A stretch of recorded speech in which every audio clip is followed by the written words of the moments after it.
What's going on, guys? So it is a dreary, wet morning, and I absolutely love it because it's been so long since we've had rain.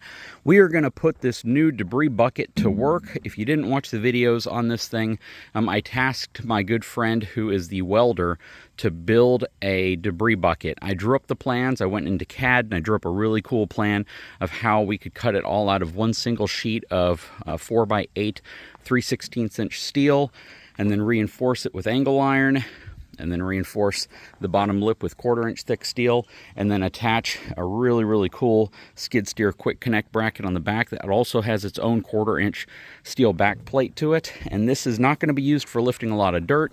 It's going to be used for lifting leaves, debris, and brush that we need to move over to the dump trailer. If you didn't check that video, I'll go back and look at it because I put a side-by-side comparison view of this versus the normal tractor bucket, which is sitting right there.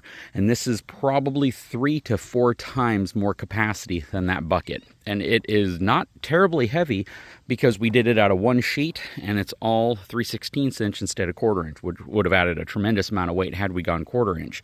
That said, we have it connected to the bad boy 3026. Let's talk about it. Hang tight. I'll be right back.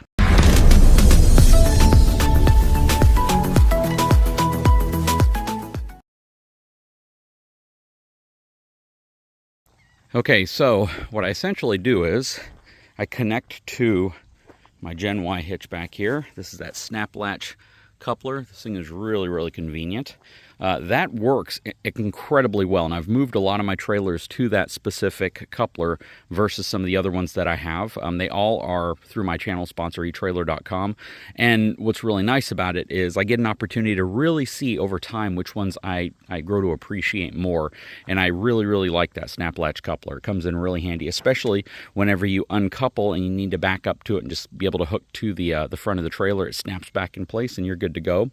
During the video that I made, and this was only a couple days ago, like one day ago, I showed you how that bucket was able to lift up this much material, which was only half of a bucket, not even that, which this would have filled up that bucket a couple times, which is kind of crazy.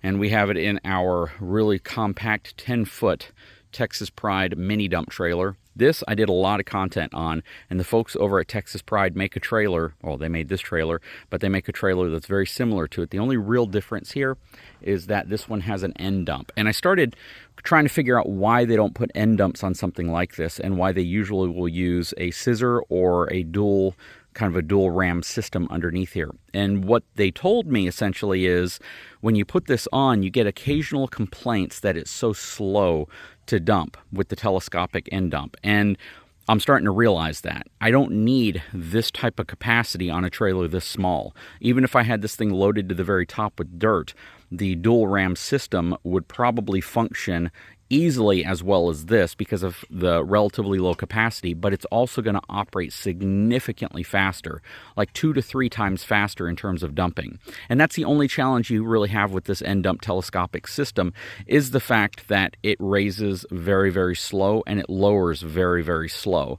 So if you're looking at getting something small like this, it's not always best to go with the technology that's the strongest, because if you don't need that much strength, which I don't need with this type of trailer, going with the dual ram system would have made the trailer a little shorter overall up here because they wouldn't have needed the space right here, and it would have lifted and lowered significantly quicker, which turnaround time for a lot of folks can be really important, especially if you're dropping something off at a landfill or something like that. Fortunately, this trailer pretty much stays here. I've taken it off property a couple times, but this trailer is absolutely great for all sorts of things such as lumber, leaves, debris, brush, and all of that, especially since we've been burying a lot of the leaves now. So it gives me a great capacity to be able to load it up completely, do what I need to do, and then get them all buried. And the speed of the end dump is just really a minor concern for me. I really don't care much about that.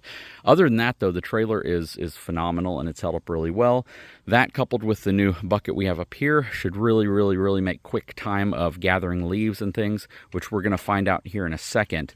But one thing I definitely want to point out real quick is whenever you're looking at folks who review trailers and things like this, you get a lot of folks who will leave comments that I paid a certain amount for it and I'm looking for the same quality regardless of if I paid, $8,000 for a trailer versus $80,000 for a trailer. And I really think that type of thought is dangerous, because it makes people believe that I can be as cheap as I want to be, but then expect the same quality as something that is, 10 times the price. And there's the mentality that goes around a lot with a lot of different things. If I go out and spend $15,000 on an RV and it's the same size in terms of overall length as one that is $60,000, I don't care. It's my hard-earned money. I should get the exact same quality in a $15,000 RV as somebody who pays $60,000 for their RV. And that is just not true. It's not accurate, and it is a very dangerous way to think. It basically makes people believe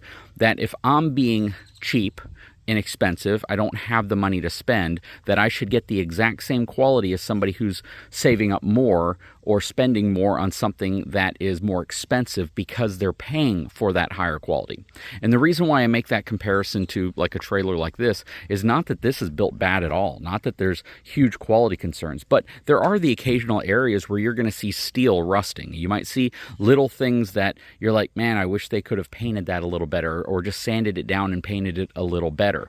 But what I also understand at the end of the day is when you're dealing with a product like this, yes, you want it to look pretty. You want it to cosmetically feel as if you got the $80,000 trailer when you're paying $8,000 for a trailer. But then sometimes realizing if I got a really good deal on something, that perhaps there are going to be areas where they mass produce to make the same profit as this other company, so they have to build more of them quicker.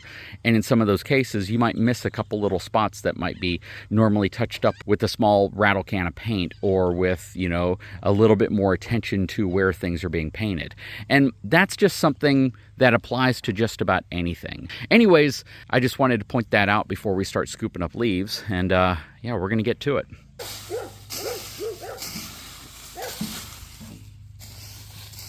I mean, this pile right here would have filled up the other bucket at least 3 times. But now, we should be able to fit most of this on here. And this is just one pile, so we got an even larger pile right here. We have another larger pile there. Not a larger one, but we have 2 more piles over there, maybe 3. And yeah, we're trying to take care of this little by little. This is crazy, isn't it? It would have taken us like 3 trips to do this before.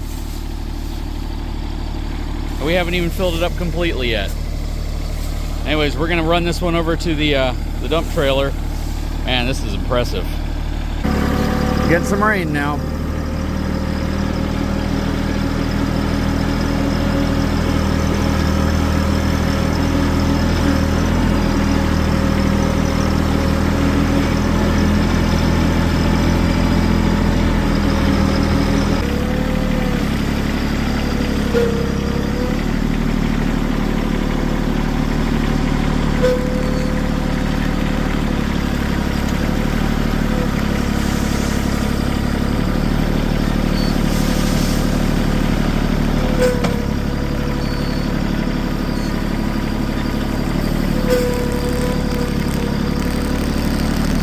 Okay, so we have another big pile here. This pile is actually about twice the size of the other one. And we are loading as much of it as possible. We're gonna see if we can carry this entire pile in one trip. So I'm gonna pull out the pitchfork and see if I can help. It is handling piles that would have taken me 3 to 4 trips easily, probably more, to be able to move over to the dump trailer. And it's doing it with ease. The only thing that we have to be a little concerned about is how high we want to pile it before it starts kind of falling off. But even then, it's handling it a lot better because it's also adding more weight to the front. It's making the tractor a little bit more, a little smoother when you're going over bumps. But this is cool, and also because the back of it is a straight piece of steel going up and it's not angled, it gives me a much better tilt over angle. This is so cool.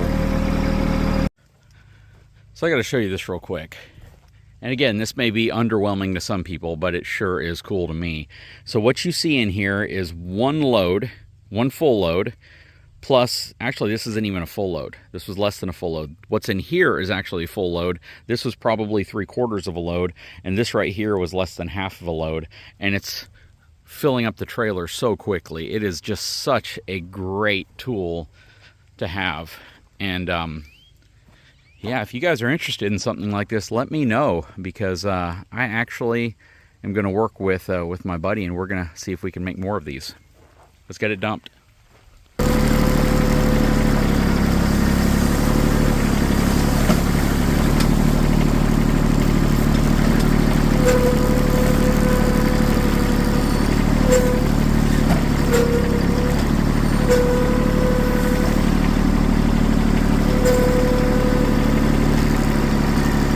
That is so cool.